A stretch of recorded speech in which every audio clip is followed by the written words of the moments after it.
This is Book Talk Conversation, and I'm your host, Christopher G. Moore. This is a very special episode tonight. This is the 10th episode, the closing finale of season 1. And I am delighted to have one of the world's preeminent anthropologists, Professor Agustin Fuentes, who is a professor of anthropology at Princeton University, and I believe also chairman of the department there. No, actually, luckily I am not chairman of the department here. I was at my previous job. Okay. So now I'm just a professor in the classroom. Well, just a professor, but what a distinguished background. You did your undergraduate, master's, and PhD at Berkeley in California, University of California, Berkeley, and you specialize in creativity, imagination, belief in human evolution, evolutionary theory. So that is a wonderful start. And the reason I think it's particularly wonderful to have you on the show tonight as an anthropologist, because I get to play anthropologist to you. And in a sense, that's what this show is about. It's doing the dig, looking for those artifacts in the past, finding the shards, the bits from memory, and coming up with what I think is an intriguing entanglement with your own kind of preoccupation and interest, which is making sense, making meaning, and beliefs and cognitive pattern making. And I believe a lot of that starts in childhood. It comes from the nurturing, it comes from the parenting, it comes from those first books that lay down the sense of what the world means, how characters interact, that in a sense ignite and fuel the imagination. And that's where creativity, I think, comes from. And watching a number of your videos, I have the idea that these notions of our social interaction and the complexity of that comes from language, and we use language to tell stories. And those stories were about all kinds of things, whether they were mythical or sharing information about how to make tools, as simple as don't do it this way, do it that way. Sounds simple, but that would have been a huge evolutionary gain to be able to have that degree of communication. So what I'd like to do is to start with your reading list. And before I go there, I just want to ask a question I've asked a number of guests, and it goes back to the Isaac Berlin notion of hedgehog and fox. I think I already know the answer, but I'm going to ask you anyway. Are you a fox or are you a hedgehog? I'm going to have to go with the fox. That's but what I will say is amazing is that both the fox and the hedgehog, beyond sort of the general ideas about them, are these incredible mammals with these amazing social lives that do all of these fascinating things. And so I would be proud to be either a fox or a hedgehog, but I'm probably going to err on the side of being a fox in this context. I think that's right. And again, for our viewers, the notion of a fox, the fox knows many things, many pathways to a goal, where the hedgehog is really concentrating on one big thing. And all the information funnels into supporting, confirming that one big thing. For what I can see in your background, from chasing primates in Indonesia to other pursuits of research, you definitely have found a number of different pathways in your career. And I think that it's finding that pathways of the fox are entangled, and it's finding your way through that entanglement that I think you have established yourself as a very important voice to be heard. So I'd like to think I did something, yeah, well, I think you have. But again, going back to these themes of cognitive pattern making, sense making in particular, and beliefs. Like what some of probably the early ideas that come to a child through reading would be the notions of good and evil, right and wrong, kind of the establishing the morality. So I'd like to kind of go into the Hobbit, the Lord of the Rings. First, to ask you how old you were when you read this. So I think when I read, so I really, the first the Hobbit and then the Lord of the Rings, I did read them in that order, the Hobbit and the Lord of the Rings, the 3 books. I must have been, I'm thinking probably 10 to 12 is the time period when I read those. And they had a huge, huge impact. I probably reread all of them a number of times too in my early teens. So I remember 13, 14, 15, the Lord of the Rings component, that series kept coming up in my life, and I returned to it a lot. But yeah, so I would say 10 to 12 is when probably around 10 years old, 11 years old is when I really sat with The Hobbit and started that journey. If we could kind of reel back, and this is hard because memories are fragile and not always 100% reliable, particularly when you're going back to when you're 10 or 12, what kind of impact do you remember these books having when you were that age? I think right off the bat, they struck the sort of epic journey, the sort of grand narrative that they construct about the world, about good and evil, about friendship, about camaraderie, about the reliance on others, about how, incredible individual challenges are best met through cooperation, through gathering friends and family. It's, the whole narrative of that story obviously has particular undercurrents and particular context, but for me in that period in life, I just remember really being impacted heavily first by The Hobbit and this whole narrative of this journey, and the fight with the dragon, but the group of the camaraderie between the group and all that, and then in the Lord of the Rings, the Fellowship of the Ring was such a powerful thing. It just made me think a lot about the role of connecting to others in meetings, life challenges. That was such an important baseline. Plus, I love the fantasy. I loved the whole world that was created. And so I was so into sort of diving into other worlds and just trying to sort of explore and travel as much as I could. And that those books are about journeys and about crossing different lands and meeting different people. So I think those are the two things: this kind of the necessity of friends, right, and the glory of travel, just the amazing process of journeys. Those are the two things I think that really stuck with me. So, kind of summarize, really, you started off with a curiosity, with an imagination ready to be fired. And The Lord of the Rings absolutely expanded that imagination. It gave me a place to sort of realize that, and I knew this from earlier, but it gave me structure to something. My imagination was sort of flying all over. I was so interested in all these things, but the Lord of the Rings, the Hobbit and Lord of the Rings are so rich in description and so rich in the creation of the world that it, I think, helped me to realize that you can sort of imagine like worlds into reality, right? You can imagine things into this incredible detail and complexity. And as you said, the good evil, right? This idea that life can have a goal of trying to help everyone and change the world for the better and overcome the, Sauron and the challenges to the planet. Now, did you read this on your own, or did you read it with a mother or father, or did you discuss it in the family? I read it on my own, but I did actually discuss it with my mom because we, especially as I became a teenager and read a bunch of different fantasy or different kinds of books, we often would exchange books to read. So we would read them together, not at the same time, but I'm saying we would read them. And she had read them as a child, of course. And her parents, my grandparents also my grandfather had really enjoyed them. And so it was sort of a tradition of engaging with them as well. So this really is a social tradition of the family. Yeah, reading.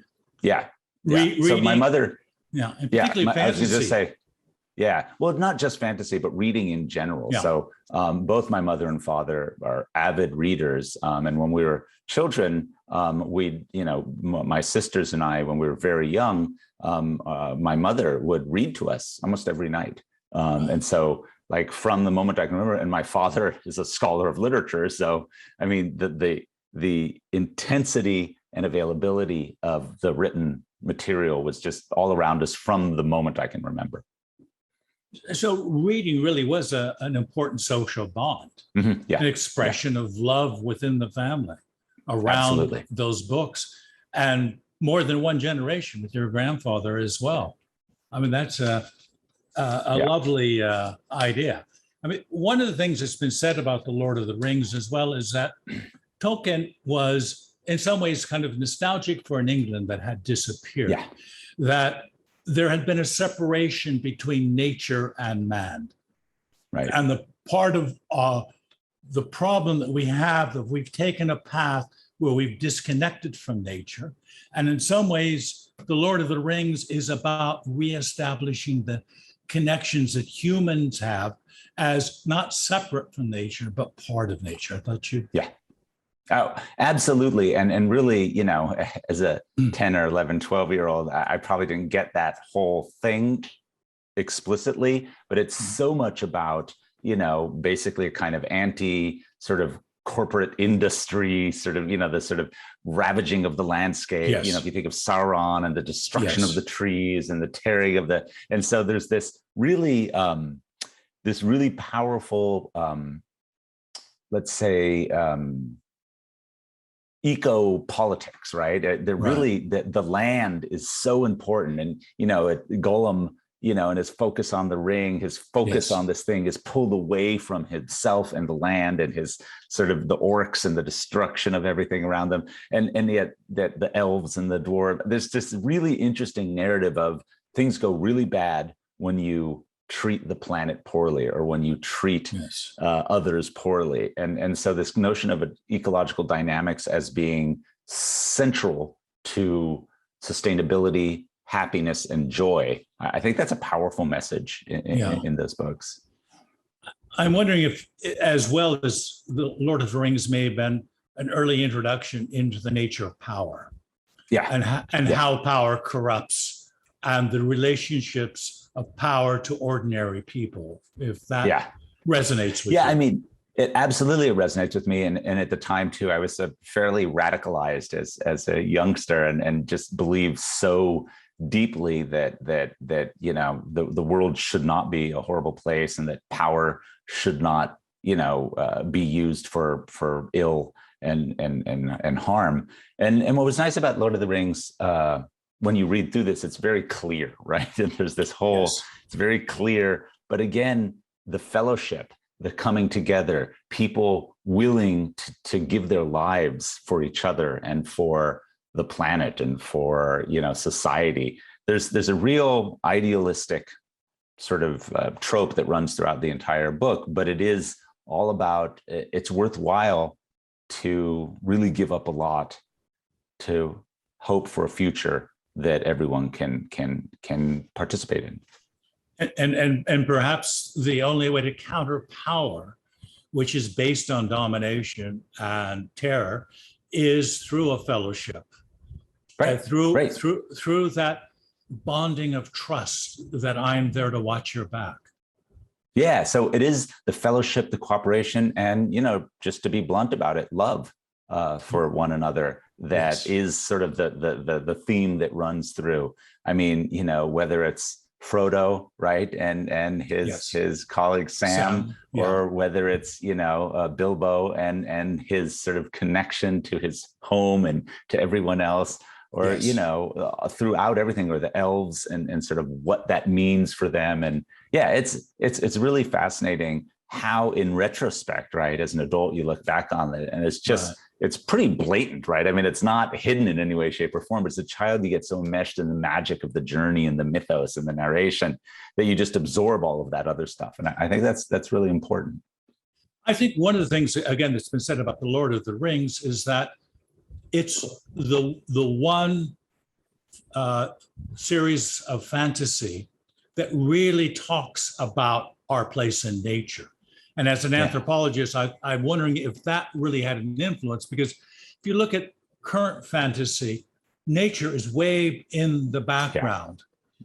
It's about personality, it's about technology, it's about philosophy or politics, but the notion of nature is not central to the way the characters are formed and move, their values. And that to me has always been the essence of the Lord of the Rings. Yeah, no, I think that's a really important sort of context. And as you said, Tolkien was, sort of longing for this idyllic past where there was that sort of harmony, right? Yes. But yeah, I think, no, I agree. I think this sort of eco-politic of it is that, destroying the world, harming the trees, harming the land, harming the peoples, the imbalance that unsustainable extraction causes is sort of what part of the harm that's being pushed against by the fellowship there. So I mean, I think there's in this sense this idealist theme running through it, but I like it, and I think that's important. And you're right, a lot of contemporary science fiction is cleaves humanity or post-humanity from the world, and the Lord of the Rings, I think, does a better job of situating an incredibly diverse array of humanity or human-like persons in this sort of dialogue with nature. It's very powerful. Those are wonderful books. Now, when you reread it in your teens, was that a different experience? Yeah, in some ways, because I was had just a big imagination. I played Dungeons and Dragons, right? A whole sort of role-playing game and all of that. And so, reading it then, I became, and as a teenager, also really associated with the hero's journeys, the sort of kind of the swashbuckling adventure, the excitement. So that part of the narrative really spoke to me as a teenager. It was just so exciting. And this idea to step into, this whole different world and of battles and loves and challenges. And it's just exciting.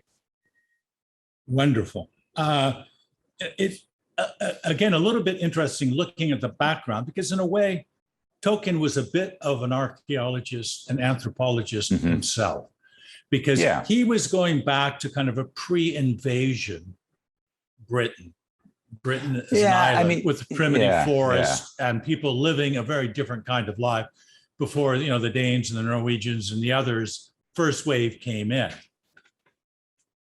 Yeah, I mean, he also, has this idealized, and there's also with Tolkien, there is also too this notion of the historic context and the sort of World War I and sort of that impact, the sort of the actual histories, and then the sort of the connection to Christianity and sort of, so there's all of these different kinds of themes there. And I think in some ways, I don't think Tolkien is so much idealizing an actual past and sort of excavating an archaeological past, but rather mythologizing a possible past or a possible narrative to explain things. So I think that's the power of fantasy too, right? You draw on a lot of reality, you draw on your own experiences, but then you reshape it in ways that are enticing and engaging and idealistic, right? In ways that the reality of the past almost never is. Part of it, the book, I've always wanted to ask an anthropologist about this, is that the language of Britain, of course, has changed incredibly. And anytime you have an invasion and occupation, one culture and its myths and its stories tend to get displaced.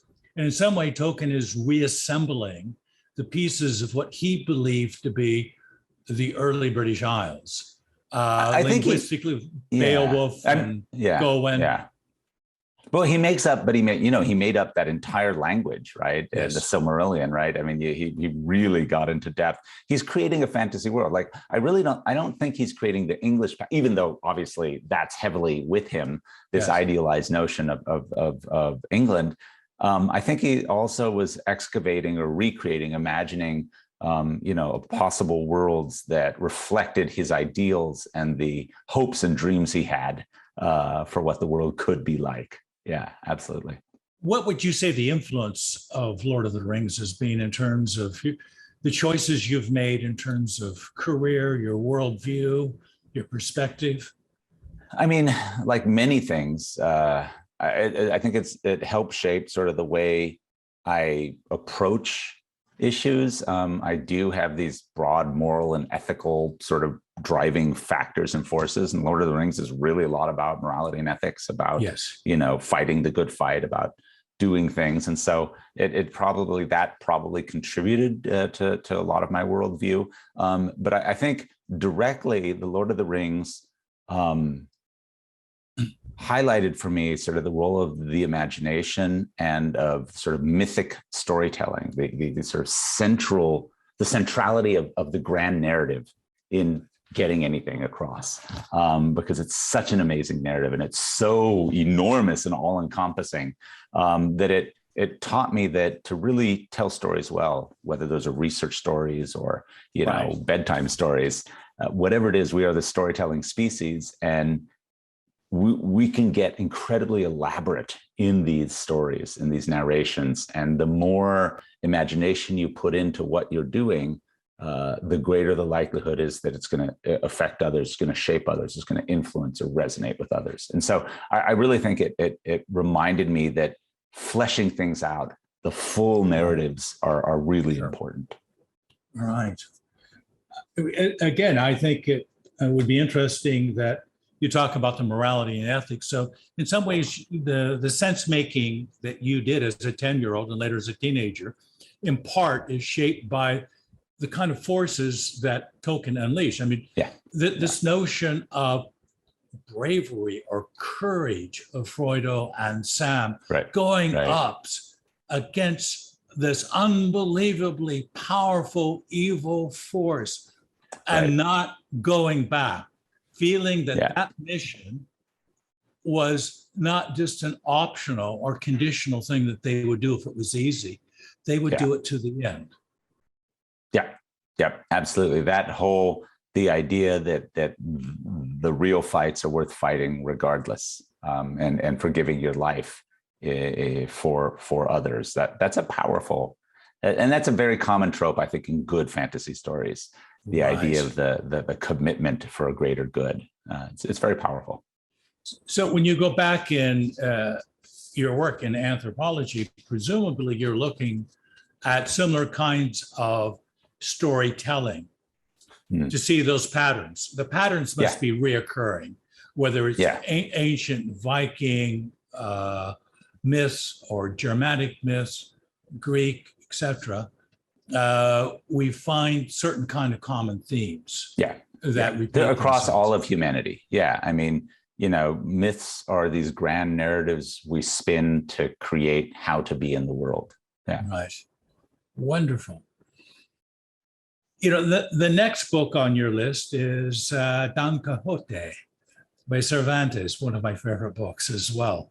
There are many of these books on the list that we would share as being influential. And I'm interested what age you would have read Don Quixote. Would you read it before or after The Lord of the Rings? So I actually, the first time, my father gave me that to read when I was 8 or 9, which is quite a undertaking. And I got through it, but I don't remember it that well from that time period. I really remember it well from when I was 13, which is in the US in 8th grade. And I read through it both in English and Spanish.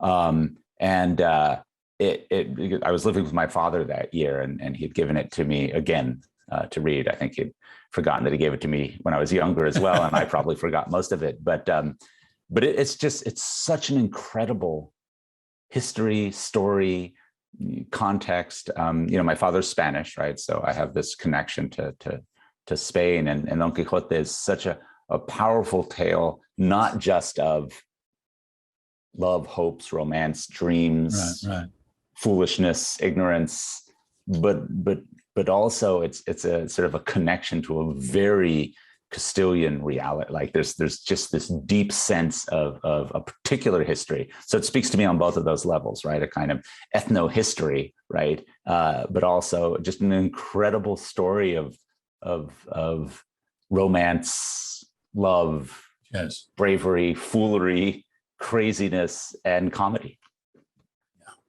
Now, what are English readers missing from the Spanish edition? Well, I think, and this is true, in all sorts of translations.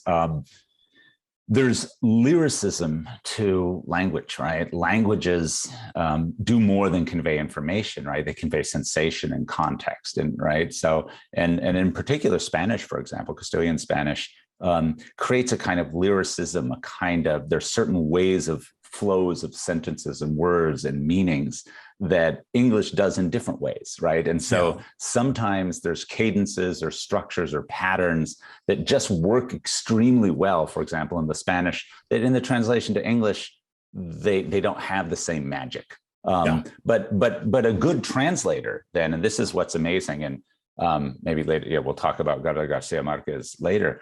The person who translated Gabriel Garcia Marquez's books was so good because they were able to capture the lyricism, the magic of the sentences, right, without doing sort of a direct, as a more of a sense translation than the direct translation.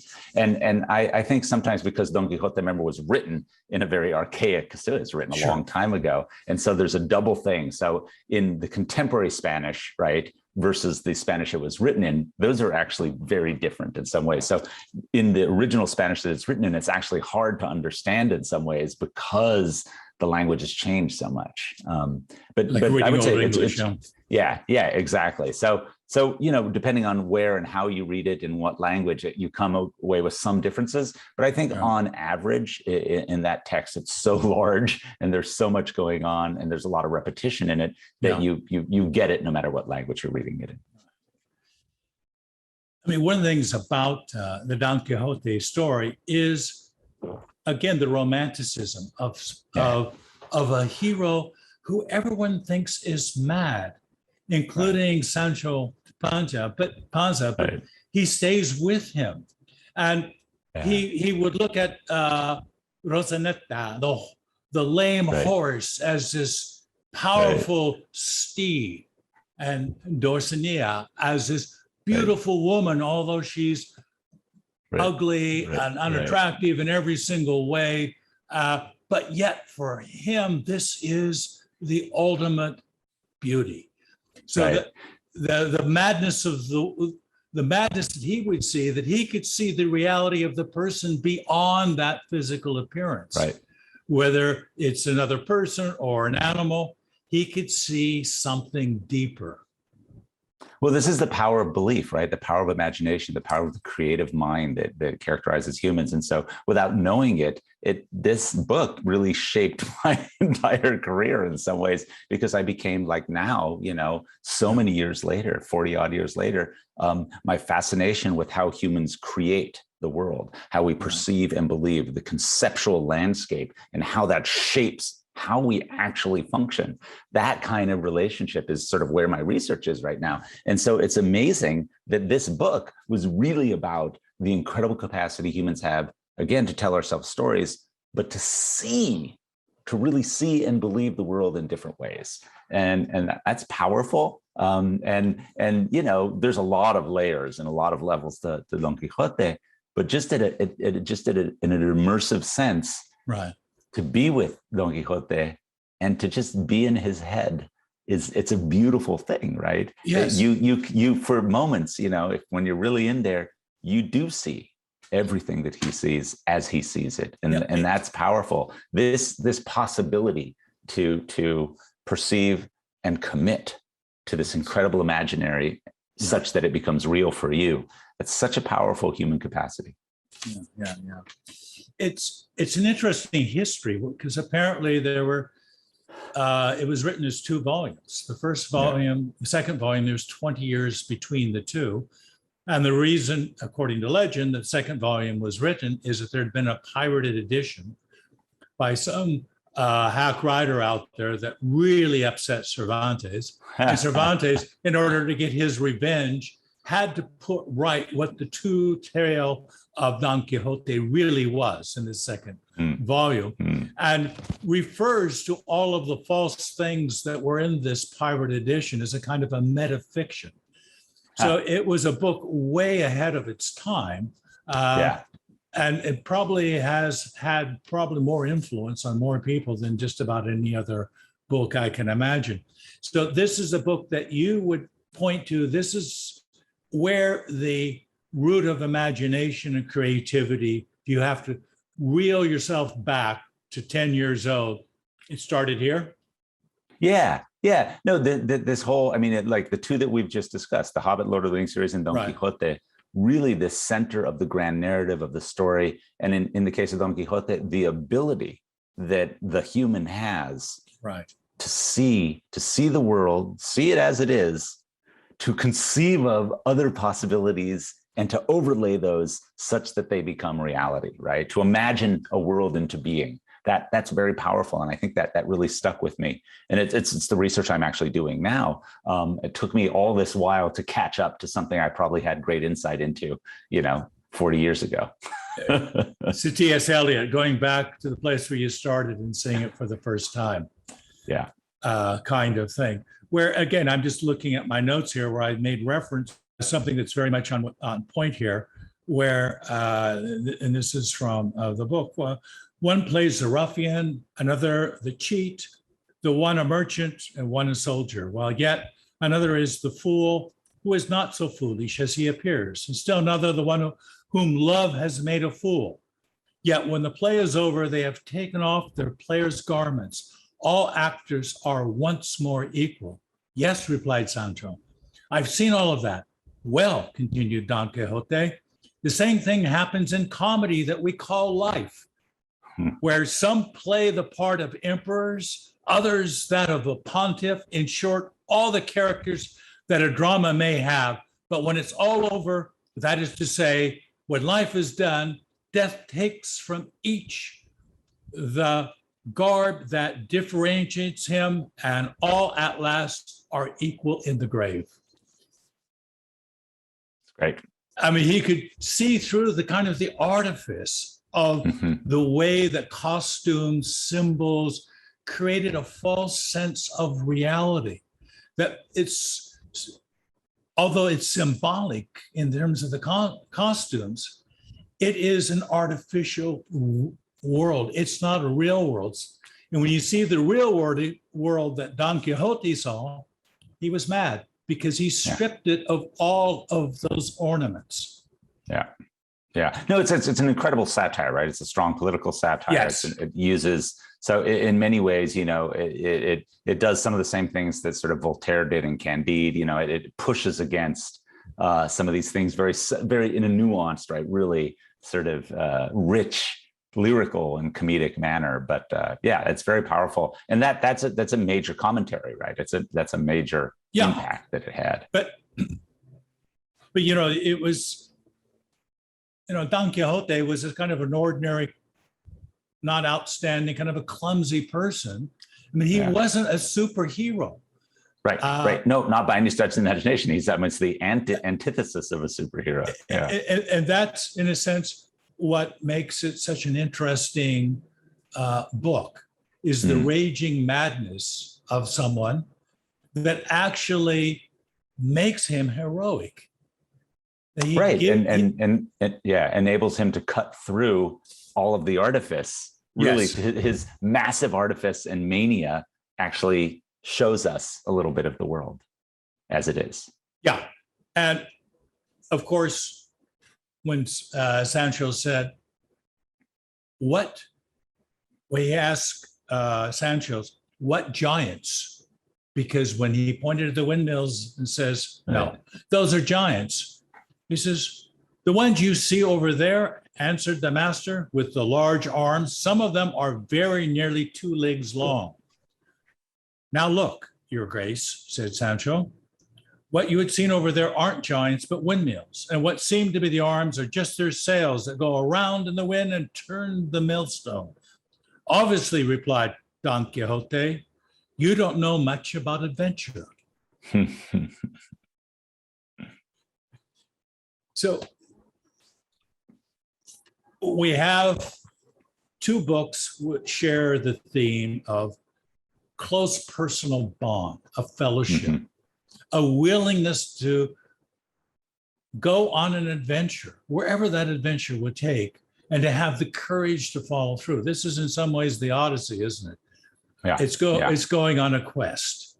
And that's a very important part, I think, of childhood reading, is to see that this is the kinds of adventures that people in the past have taken.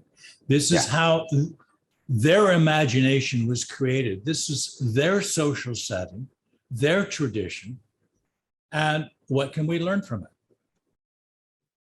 Yep, that's anthropology, isn't it? Literary anthropology. Yes, it is. I've been waiting to talk to you about Love in the Time of Cholera. Gabriel Garcia Marquez, famous Nobel Prize winning author from Colombia, and I have loved and read all of his books, and this is a particularly good one. So tell us a little bit about, is this a book that you read first in Spanish and in English, or the other way around? Actually, the first time I read it in English when I was a teenager, and I read it in Spanish in my 20s. And I was, I think, 15, maybe 16, probably 15, I think. And reading it, I think I was one of my mother's favorite books, and she had read it multiple times. And so I think I was that young, maybe a little bit older. I'm trying to remember when it came out. So, but anyway, she had read it a few times, and she gave it to me. And I just remember being just so impacted by it. It's just so wonderful, right? It's again this big story, but it's a very different story than the other books that we've been talking about. It's this incredible, surrealist, fantastic, but very grounded, very sensual, very, I don't know, lyrical sort of long-term relationship, love and loss and reacquaintance. And it's a very beautiful, I found it incredibly romantic and really the sort of ideal notion of relationships. And I love just the world that Gabriel Garcia Marquez creates or relates to us. It's just so magical. Well, he plays on the terms of cholera. Cholera has more than one meaning. One, of course, is the disease, and the other is a raging passion, which may be for another person. And just a little bit of the background for those who haven't read Love in the Time of Cholera. It's about a young couple start off and proclaim their love. One, the boy at the time was Florentino, and then it was Fermina, his love of his life. And when it finally came to a decision, she followed her father's advice for wealth and security to marry this very urbane, distinguished, scholarly doctor named, I think, Urbino. And ultimately, it was a marriage without much passion. The passion she had was for her original love. And so Florentino said, I will wait for you. I will be true to you. Of course, he went on to have 622 affairs, but he never stopped loving his first love, Fermina. And so the husband, Urbino, absolutely cures cholera. And this is the time in Colombia between about 1880 to 1930. So suddenly he really is a very big hero. So this now icon goes out in the garden, and I think is putting a ladder up against a mango tree and falls off, a day later dies. At the funeral, Florentino is there and proposes to his love, which was not exactly the best timing, but in any event, it has, I guess, a happy ending because they end up together. It's an amazing journey, right? And this whole idea of romantic love and the power of that, it's very enticing, I think, at any age. but it's more than just about that, right? It's also this incredible story that's so rich with mini stories, right? All these little asides and all these little magical characters and engagements. It's incredible fantasy, but it's all very rooted, right? It actually feels real. It feels real. Like you're there. Yeah, absolutely. Now, when you talked with your mother about this, give us a little bit of what that conversation might have been like, and how her views may have influenced you in terms of your reading.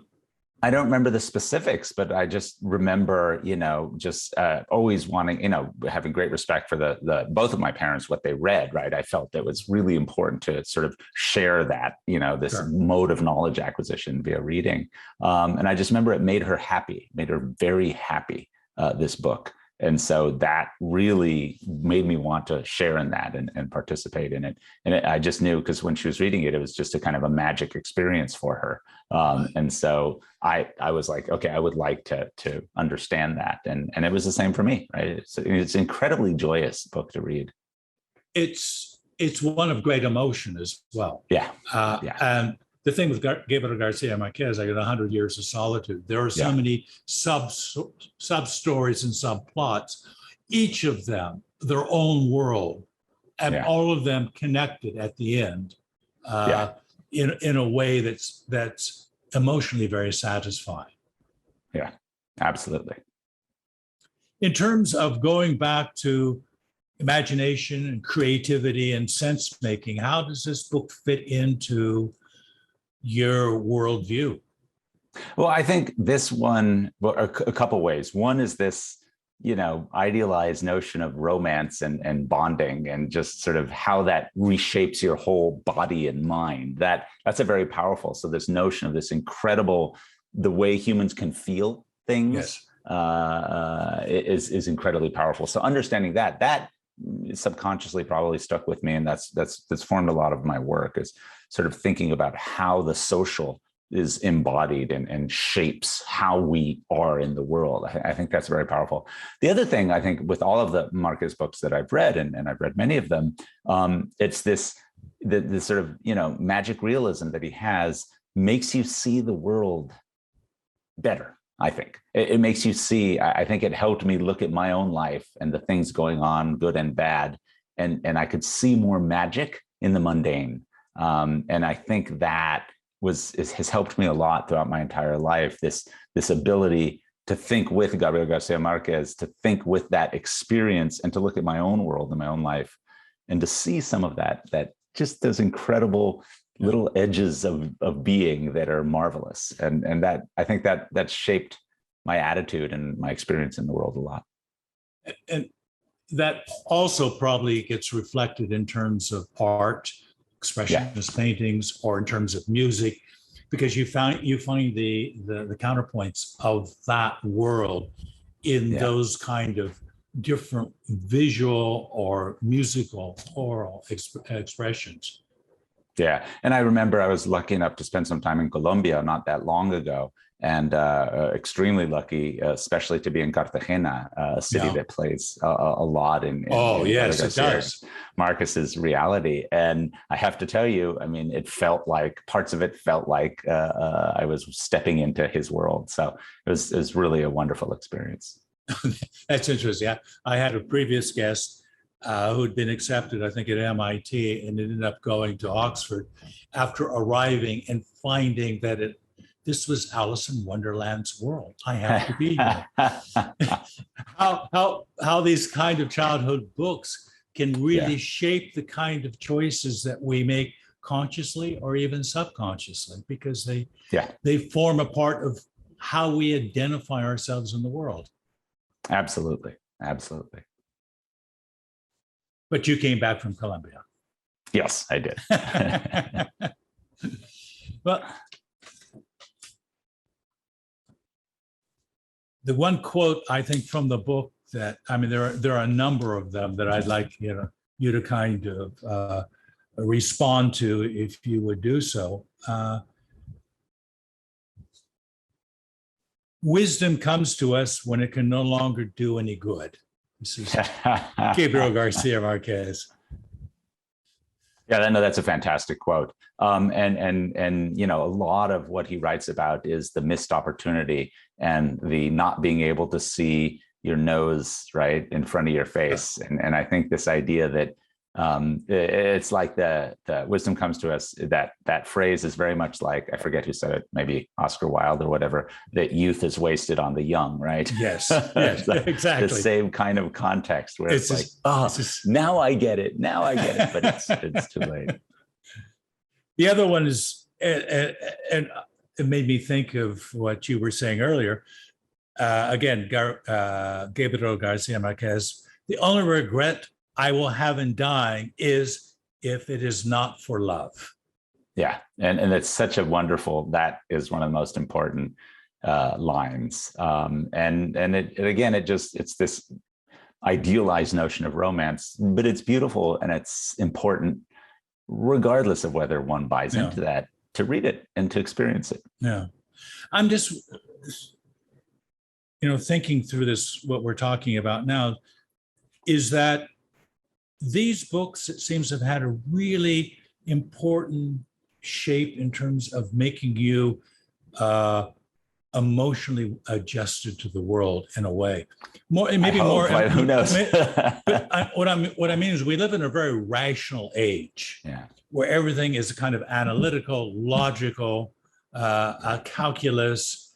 Where, from your reading, you're living in a world which it's not irrational, but it has deep emotional chords into what we are as a species. Yeah. And I refuse to, I mean, I'm a scientist and I love the science. I love the data and the analytics, but I also love the magic of being, right? It's incredible. It's amazing. It's marvelous. And I think those two things can simultaneously coexist, right? You don't have to give up one to have the other. Right. And that's what's important, is these cultural bridges, and that the guests who've been on the show are the bridge makers from those two cultures. I mean, I should have mentioned you've been elected to the American Arts and Science Society as well. Congratulations on that. And as someone who can bridge both arts and science, they're lucky to have you. Maybe one final Gabriel Garcia Marquez quote. He was still too young to know that the heart's memory eliminates the bad and magnifies the good. And that thanks to this artifice, we managed to endure the burden of the past. Yeah, that's beautiful, right? I mean, that is, what a lyrical and deep, meaningful statement. It's absolutely true. And this, I think, is so important when we think about history and when we think about our own lives, but also communal social histories, political histories, all those kinds of things, how we recreate the past constantly, and how we filter how we see the world. It's a great quote. I mean, it's said every generation kind of recreates and reinterprets the past that is brought to them. Yeah. And a lot of that will come from the technology. The technology a generation has, it seems to me, will influence the ways that they will seek out myths, stories, legends, what appeals, the time that can be spent in those worlds. I mean, you would have spent a lot of time as a 10-year-old reading Lord of the Rings.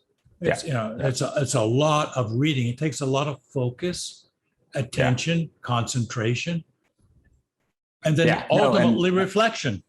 Yes, but I've spent much of my life, I mean, many of my fond memories of childhood are a Sunday, maybe the entire day, curled up in a chair reading.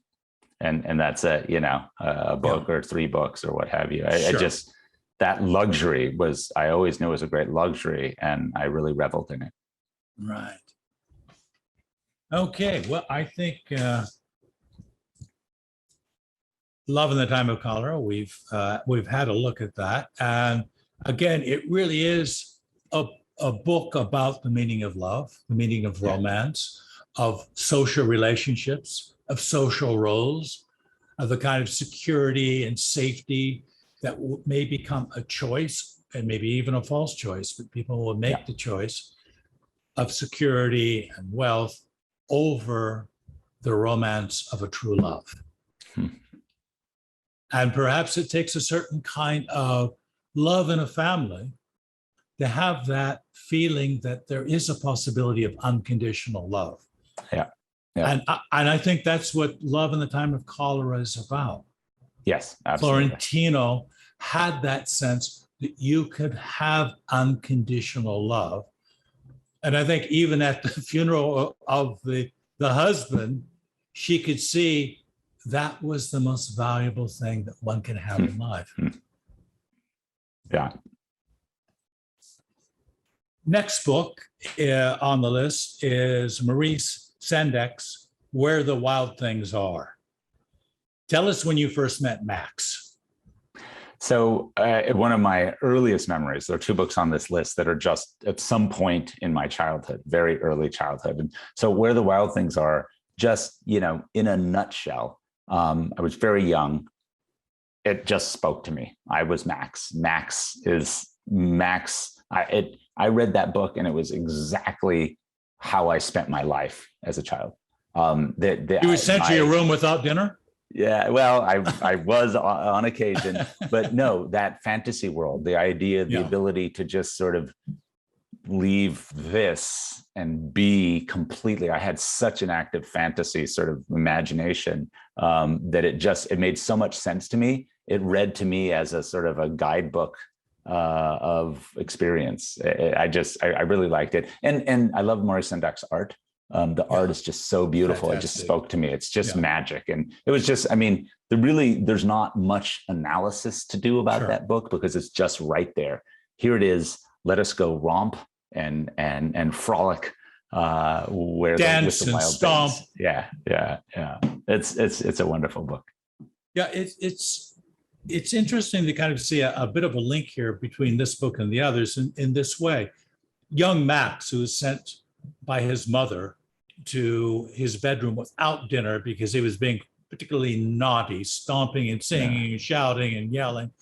And the mother said, stop. And he wouldn't stop. He continued. So he was sent to his room. So he goes into bed and immediately falls asleep. And before he knows this, he's on this vast sea and arrives in a place where there are monsters, wild things, teeth and claws and looking very ferocious and trying to scare him off.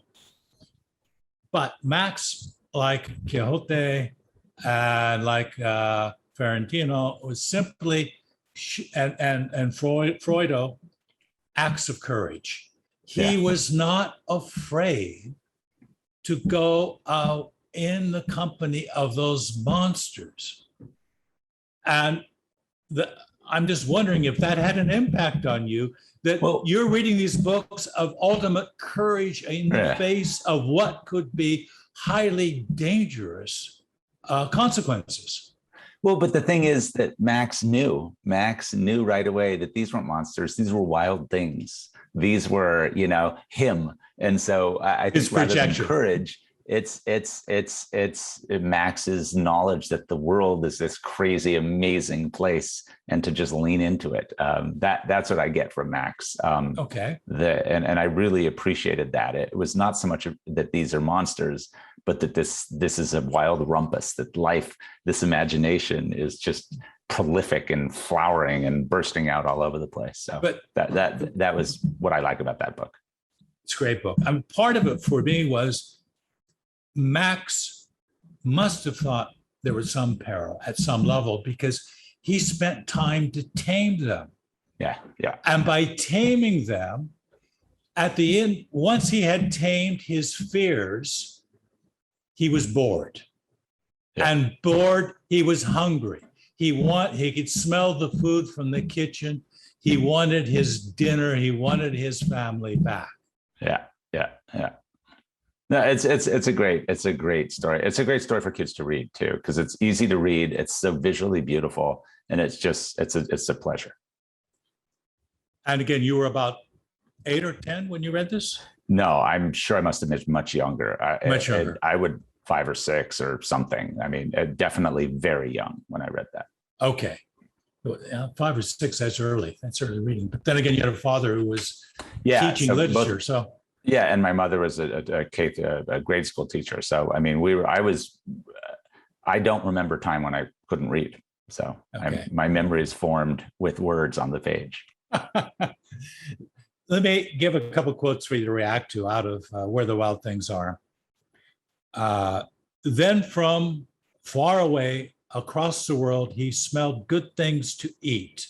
So he gave up being king of the wild things.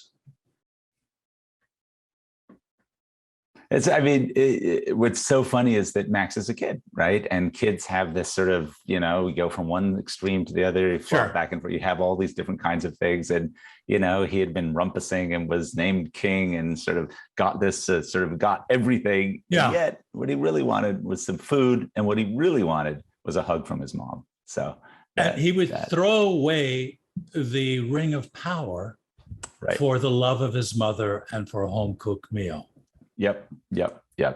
And that's maybe the nature of true family. And it's the nature of childhood too. The most important thing for humanity, for humans in general, children in particular, is that connection to others. Yes. And if that connection can be shared through books such as these, it's all the better because it reinforces the story. It may be fun to be the king over these wild things who have tamed them, but is your life satisfied? Is it a bit empty? Are you missing someone who really cares? Yeah, caring, connection, empathy. It's at the center of being human. Right. Okay. One final quote. And Max, the king of all the wild things, was lonely and wanted to be where someone loved him best of all. Max. There's a little. I'm so sorry for anyone that doesn't identify with Max at least a little bit. So that should be on the reading list for parents, children. Yeah, everyone from 5 up. Yep, absolutely. If you want a story about family to read to your kids, this is a good one. Yes, absolutely. Okay, the next one on the list then is 1984, George Orwell's prophetic novel that is probably more quoted these days than it would have been when it first came out in the 40s. Yeah. No, it's on many levels, and it actually shows a lot with some of the books we've already discussed, but I think 1984 is a must read for everyone, and a must read as a child, as a teen, maybe an early teen, 12 or 13 is such a good time to read that if you can, 13, 14, something like that, because it lays out, I think, such important issues of control, of power, of relations, of love, of romance, of totalitarianism, of what one must fight against and what one must fight for. But it also is an incredibly, Orwell is just a brilliant, writer and sort of political theorist. And it really outlines what's wrong with power in contemporary societies, and it outlines ways to push against it. So, in some ways people could say it's all about futility and there's no way you can win. But as in, Lord of the Rings and Don Quixote, that's irrelevant. Right. What we do as humans is fight for what's right as best we can. And the power of 1984 is it shows you how horrific control, dominance, discrimination, and oppression can be. And it does so in a way that gives you a toolkit to think about the contemporary world. I mean, right now, everyone should be reading 1984 2 times. And thinking about what that tells them about where we are right now. Yeah, this 1984 has been on, I think, a bestseller list in a number of countries in translation, given the kind of period of time that we're going through. The one thing that stands out in 1984 for me, I'd like your feeling of whether this had an impact on you, is the ending. I kind of judge books by three things. What are the big changes that happen in this story? Mm-hmm. What are the significant events that we remember? and how did it end? Because how things end is often what sticks with us the most. Do you agree with that? Yeah, no. I think it's really important. And I think a lot of people are angry at the way 1984 ends. I think they want something better. Were you angry at the end? No. It made total sense to me. I can't imagine another ending. But so, yeah, okay, I was angry, not at the book, not at Orwell, but it made me want all the more to fight for society where that doesn't happen. Yeah. I mean, what I think one of the reasons it would have made me angry at the time is that, unlike the other books that you've discussed earlier, this shows the limits of courage. Yeah. Because George Winston actually was very courageous. What he was doing was taking enormous risk in the name of love and in the name of what he thought was morally right and ethical to do. And then the book ends with his submission to his saying, and at the end, I love Big Brother. So that this is probably one of the most crushing endings in many decades, to think that you can strive, you can do your best, you can stand up, you can be courageous, you can be the tankman in Tiananmen Square, but ultimately that tank's going to run you over if you stand there. Yeah, but that's the lesson, and I think that's what Orwell wanted. I don't know, but I think that's what he wanted the reader to take away with, that even though in the end you're likely going to fail, you still need to try. Right. And that's powerful. That's very powerful. As a younger child, right, I need the happy endings of the fantasy novels, but Orwell's ending is the existential hero's journey, right? You're going to fail in the end, most likely, but that shouldn't detract you in any way, shape, or form from trying. And one of the things I think is interesting about 1984 is that the previous acts of courage are physical courage. Yeah, that's really acknowledged, and that physical courage can lead to someone dying very easily. George Winston doesn't die physically, but psychologically he dies at the end. And to see that someone continues to live, but psychologically is dead, is one of the most frightening messages that can ever be delivered. Yeah, absolutely. Absolutely. I mean, that it is a horror story, right? It is one of the most horrific terror novels ever written. But I think it's accurate. And I think it's powerful, and the lessons in it are very important.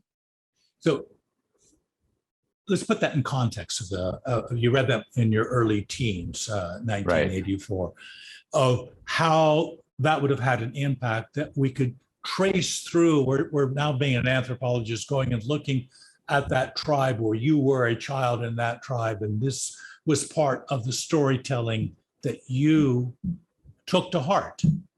Yeah. By taking to heart, what's that happening?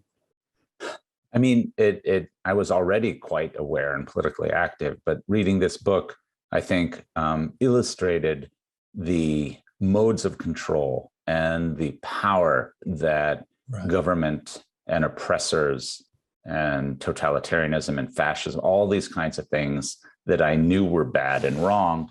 I think this book shows that it's real, right? That it has these human components, that it's about ways and modes of control. And so it I think, awakened in me a recognition of the nuance of domination and control, and sort of that the real things to fear are not necessarily the bombs and the guns, although, you want to avoid those, but the control of the mind and of your will, right?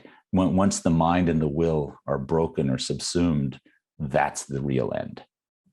Now, as an anthropologist, is this a modern phenomenon? If you go way back in the history of our species, this kind of power domination matrix would not have occurred. No, it is a component of contemporary political, economic, and historical processes. You need the kinds of societies, economies, and politics, densities, technologies, all of that, to have the kinds of outcomes that Orwell was warning us about, and that in some senses we're experiencing now. This could not have happened 10,000 years ago, 5,000 years ago, maybe even 2,000 years ago. Has it had an impact in terms of your own research interests, in terms of what you've decided to study?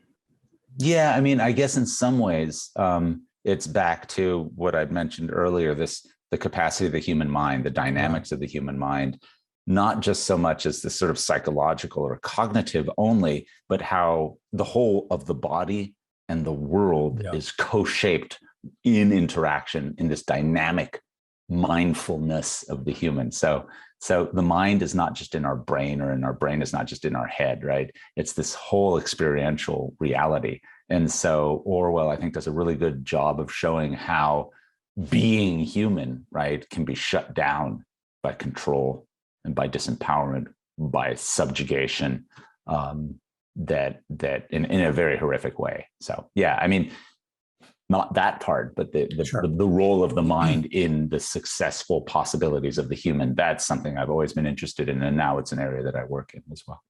Yeah, I thought, reading your background, that I could see where this could have some shape, because you're interested in culture, and one of the outcomes of culture, which the higher technology brings, is much more effective means of domination, of creating a sense of terror and intimidation over large groups of people, which would not have been the case 50,000 years ago, or even 5,000 or 3,000 years ago. Nope. So, as a cultural anthropologist, you would put 1984 on any child's reading list. Absolutely. I think everyone should be reading it.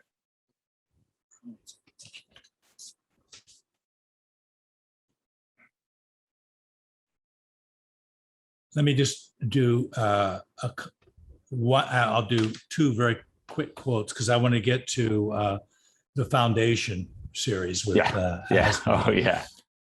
Never again will you be capable of ordinary human feeling. This is 1984. Everything will be dead inside you. Never again will you be capable of love, or friendship, or joy of living, or laughter, or curiosity, or courage, or integrity. You will be hollow. We will squeeze you empty, and then we shall fill you with ourselves. So there, that's the ultimate horror for any human.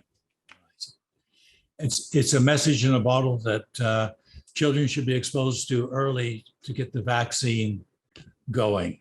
Absolutely. Do not let you fight with every inch of your being and your will not to let that happen, because that is the antithesis of being human, right? All of those things are what make us human. Right. The Foundation series by Asimov. He started the first book when he was 21 years old. Wow. And it was serialized. And of course, the central character is Harry Seldon, the brilliant visionary, the psychohistorian whose job is to use mathematics and probability theory to predict the future. So again, Harry Seldon. I could see echoes of that in your own career. You straddle both the science of the mathematics and the testing and the observation in order to make probabilistic predictions about the future, but yet are deeply connected to the natural world and to the world of myth and storytelling, which are not scientific. Right. But I mean, the Foundation series, though, it's amazing because it is this grand narrative and storytelling, but it's rooted in a kind of sci-fi, techno, what have you. It's this. Right. It's actually very interesting, and they've just made a TV version of it that I hear. I haven't seen it yet. It's always been said to be unfilmable, right? Yeah. Because it's so complicated. Yes. So I'm interested to see what they do with it. But I think, and it's interesting because reading the entire Foundation series, you're always detached, right? Unlike many other books that we've discussed, you're not totally in the book because it's almost written as a giant historical narrative, right? About all of these different major events across millennia and all of this time. So you're always at a distance, but it's this incredible sort of story of the universe, right? Of humanity and these contexts. And there's just something really, I don't know why. I really don't know why I'm so enthralled with the series, but it does something, right? It works in some way in this grand narrative to offer maybe a hope for what humanity can be, and a kind of like this giant alternative history of where we might go. I wonder if part of it as well, in terms of you're making a decision about anthropology, is the grand perspective. In other words, most people in their careers are looking then at most next 5 or 10 years. This is a book that says it's worth taking extreme 30,000 years of a dark age to only 1,000 years of a dark age. You know, where we think in terms of decades, Asimov was asking us to think in a much, much broader framework of how things work out, and how little individual events or personalities, which seemed so unbelievably significant at the time, actually are the causes for what happens next. Over long periods of time, presidents and monarchs and popes and the rest of it are long forgotten. So, I mean, it's very interesting because you've just sort of, I think, catalyzed for me why I like this so much, or maybe how it structured what I do. You know, I work constantly. So my mind, when I'm thinking about my research onto humans and sort of why we do what we do, how we are the way we are, remember, my mind is constantly thinking in a time frame of about 2 million years, right? 2.5 million years, the history of the genus Homo, our genus, and all of the different species or populations that have lived in that time. So I'm constantly thinking on a time scale that is almost inconceivable, right? Maybe it is inconceivable, but I'm thinking about these histories and these dynamics on such a long time scale that maybe reading Foundation multiple times, maybe that predisposed me to be able to think with this kind of temporal span, whereas most people, it's hard to be interested in that.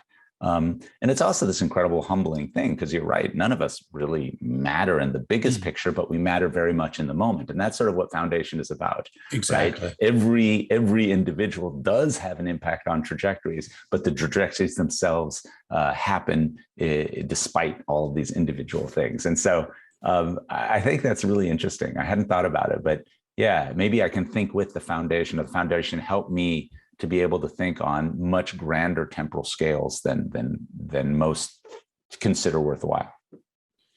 And maybe that's part of the value for a young person, because young people's worlds tend to be very narrow and focused, and what's just around them and what's going to happen next week and next month is a long ways away.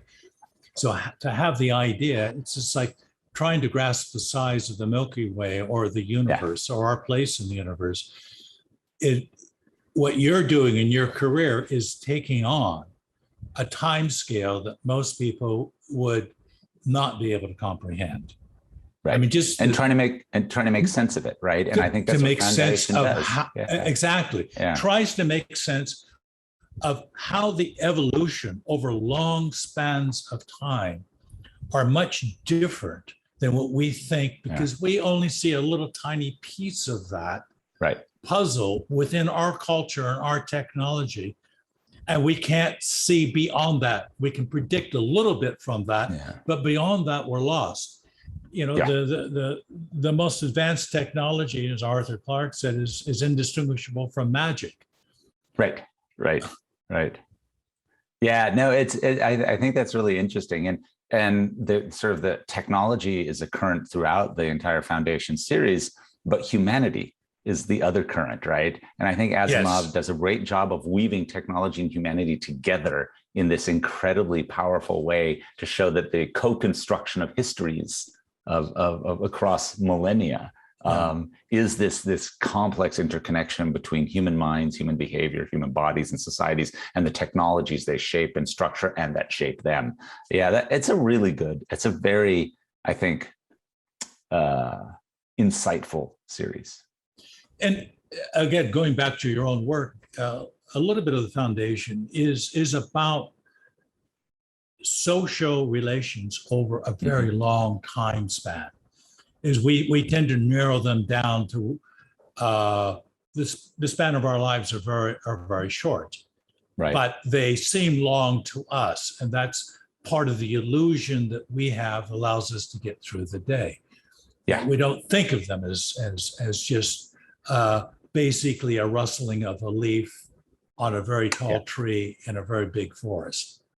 Absolutely. Yeah, that would probably go insane. But but I think that's important, right? So remembering that, recognizing that, and recognizing that you're just part of this huge, gigantic narrative is important. But what's nice about the Foundation is it gives you this sense that even though any one of us is insignificant in the giant multi-millennia history of humanity, that there is a history and there is a process and there is this sort of ongoing thing. So it actually brings you into being part of this grand narrative. So exactly. I think that's powerful. Yeah, it is powerful. Powerful is the fact that all the systems are entangled. Like the Foundation, there were 25 million planets, all of in a confederation. We have a hard enough time with 200 countries on this planet. And Asimov is asking us to believe in a system that has 25 million planets as part of it. Again, expanding not just the time frame, but the notion of spatial relation over time. 25 million planets over hundreds of thousands of years.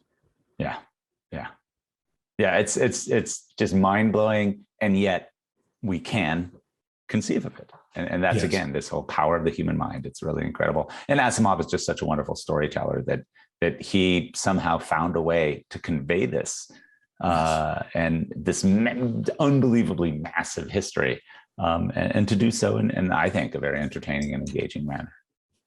Wonderful. I'd like to go to the final book for this evening, and it's not a book that I have personally read, but I know that it's one that's foundational for you. Are You There, God? It's Me, Margaret, by Judy Blume.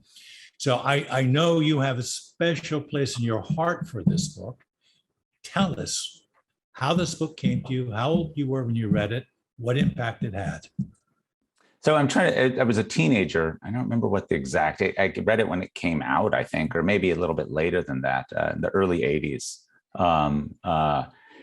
And I think it was, I noted this as a very important book because of a couple things. One, it's written by a woman about a young girl, right? And her sort of coming of age and menstruation and sort of her figuring out what it's like to be a teenager. And even though I was a teenage boy, I identified a lot with what she was going through. It felt so familiar, this sense of alienation, and yet this yearning to be part of, but also to be apart from, changes in the body. And this whole idea of something, has always been not religious in the sense of belief in God, but very recognizing of how important those connections are, right, as part of being human. And actually my research reflects that. So I would say this book is really important because it did, I think, three things for me.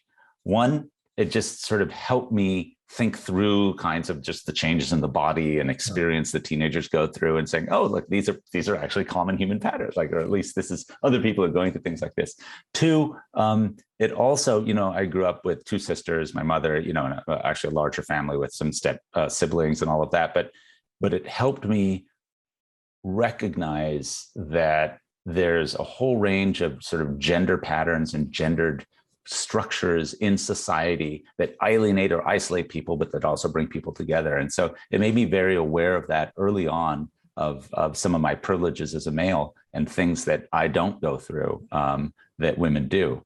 And so that was, I think, a very powerful thing. And the third thing was that it, I think, demonstrated to me that sometimes books are just about like some person's life, or a teenager or a kid or an adult, or it is not all about grand narrative fantasies. It's not, I was reading always all these enormous sort of gigantic things. And here's just a book about a kid growing up, and, no dragons, no, giant maniacal fascist governments, no giant quests, just day-to-day life, and how incredibly difficult that is sometimes, and how incredibly mundane that is. And so all three of those things, I think, help ground me in some ways to think about being a human being and relating to others. But it also helped me sort of recognize areas where I do research now, right? Issues of gender and discrimination, issues of human biology, and the sort of developmental processes and patterns that we all go through, and how complicated they are,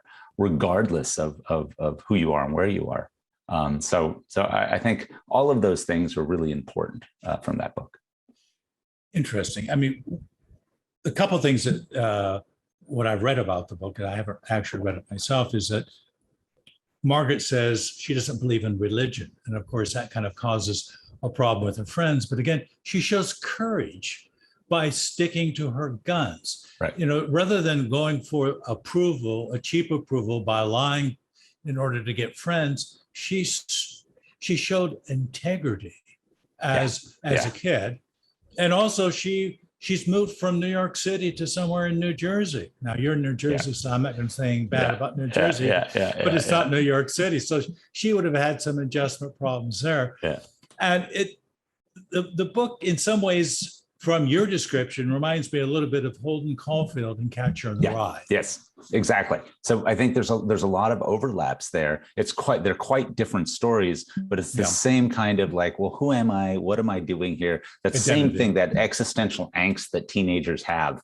And what's nice about Are You There, God? It's Me, Margaret, is it's based around, this issue of faith or connectivity. But really what it's about is connections to others and sharing with others. It's not so much about belief in God or not. It is about sort of, what is it like to be a human in this particular society, in this particular context? What's it like to be a girl? What is it like to be a teenager? And so like Holden Caulfield, in some ways, which is a very different story, but I think some of those same themes, right, in The Catcher in the Rye, there's just these sort of, what am I doing here?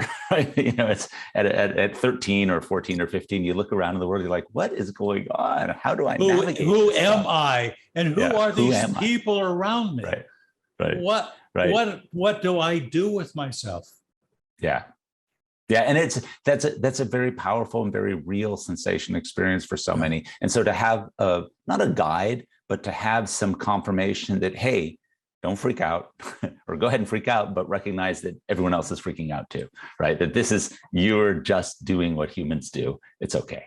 In other words, this is what evolution has bestowed on you. This is a period called adolescence. And adolescence, you're searching for an identity that is forming day by day. And it's not all there at once. And for a lot of people, maybe it shifts over time, or it never is formed fully. Yeah. There's a term we use here in anthropological sort of context, liminality, sort of in between things. And so I just gave a lecture on this recently. This sort of the liminality of adolescence is incredible. You're in between your body, you're in between your society, you're in between your friends. There's all of this in-betweenness there, and you just don't know where you are. And that's part of being human, right? That's how you mature. And so that's what, so it's, in some senses, a very simple book, but it actually there's a lot there to think with. And it's probably a comfort, as you're saying, for an adolescent who's going through these kind of questions, which every adolescent will go through. It's not to feel that somehow they're weird or they're abnormal. Right. And I think there are others, there's a literature of people who have gone through exactly the same thing, who were once your age. Yep. Just recognize, weird is fine. We're humans. Right. We're very weird. Well, this has been an absolutely delightful conversation for me, because I've learned a lot from you going through these books. I've certainly see that adventure and journey and imagination without bounds, time frames beyond comprehension, spatial dimensions beyond comprehension, an emotionality that values friendship, fellowship, love, commitment, of an ethical, moral life, is rising from the books that you've chosen. So these are the books that have made a person who you're watching now, a wonderful guest on the 10th episode here. Maybe you'd like to say what's the experience been for an anthropologist going through an archaeological dig into your own memory and past? It's been actually fascinating. And since we had our initial conversations, you asked me to sort of look through those books. I've come up with a million more. And it made me also look at the other night on my bookshelf. There's always a pile of books because I'm constantly reading, not my work stuff, but at night I like to read fiction or read what have you. And I'm just looking, what am I reading now? And it was so interesting to sort of reflect on, how is this connected to my reading over the last 50 something years? How does all of this come together? And so thank you actually for, reminding me that we all come from somewhere, right? And have taken particular journeys and paths. And for me, and I hope for many, what we read during that journey has such a massive shaping impact on who we are and how we see the world. And I look back on it and think with just, wonder, awe, and deep emotion, how important books have been and how important I hope they continue to be in my life. And I just hope more people, everyone does read books and has these opportunities. I'm worried that people don't read enough. I'm always going to be worried about that. So I'm worried about that too. People talk about books and think about them, and hopefully, someone will watch this and get inspired to read some books, and that's job is done. That's the purpose of the show. The purpose of the show is to preserve a record for the deep future of why our brilliant minds took the shape that they did, how they came about their perspective. Yeah, and fantastic. That is, you're part of that journey, you're part of the gift, and I want to thank you very much. Absolutely. Well, thank you so much for having me. It's been a pleasure. You take care now. You too. Thank you. Bye-bye. Bye-bye.